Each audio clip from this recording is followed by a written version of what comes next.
Our story begins with a group of 4 strangers: Jin Thunderglaive, a human cleric; Lena Namara, a half-elf druid; Cyril Brukos, a halfling rogue; and Terran Stormpaw, a Pandaran monk, sought passage in the Icewind Dale, each with their own motives. The frigid north of Faerun, home to the Ten Towns, is a place where outcasts and exiles often flee to start a new life, free from the burden of their past life, and outside the gaze of almost anyone who would try to pursue them.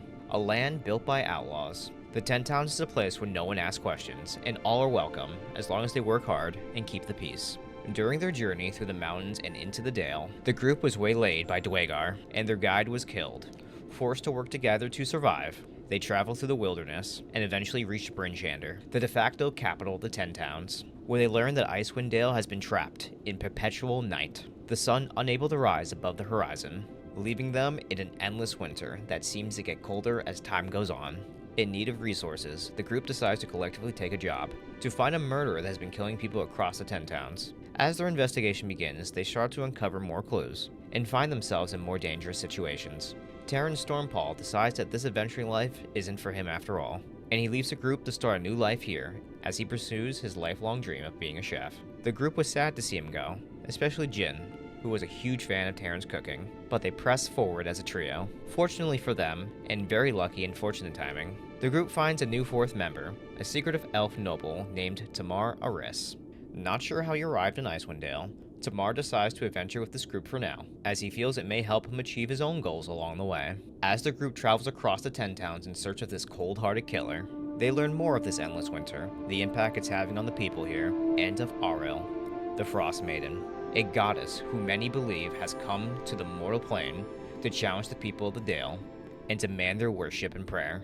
As they uncover more clues about the murderers and pursue their own goals along the way, the group finds themselves in the middle of an election in the town of Goodmead, where Cyril Brukos throws his name into the mix and is elected Speaker of Goodmead, giving him something important to fight for and protect. And after a long, drawn-out investigation, the group identifies the cold-hearted killer as Sefik Caltro, a strange human man who travels with a questionable group of dwarves known as Torg's Caravan. They finally confront him on the streets of Brinchander, where they discover he's an acolyte of Auril and enacts her will, blessed with a portion of her power. After a hard-fought battle, the group defeats Sefik and comes to learn that legend has it the Frostmaiden will choose 4 disciples, one to represent each of her tenets: isolation, cruelty, endurance, and preservation.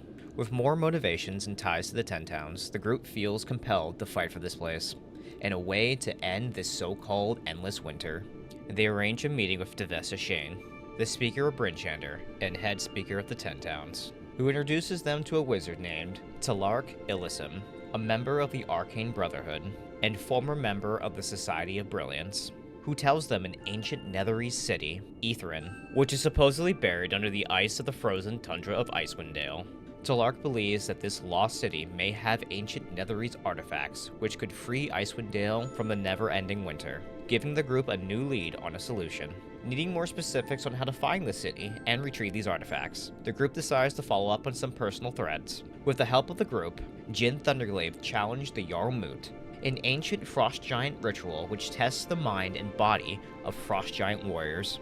Those who prove themselves to the Jarls of old will earn a boon. Together the party was successful, and Jin received ancient frost giant tablets, the treasure he had come to the Dale in search for. After the Jarl Moot, the group went in search of the source of some kind of distress signal that Tamar was receiving in his mind. Their discovery was a crashed nautiloid, an illithid spaceship from the stars. Tamar had learned that he had been tortured and experimented on by the beings inside, as they sought to see if they could awaken and enhance a latent psionic talent he had within him. Accepting the truth, Tamar's abilities did awaken, but at the cost of reliving the torture they had put him through.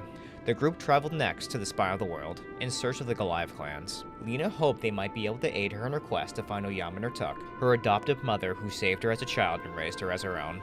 What they found was 2 clans who had previously been allies, now feuding.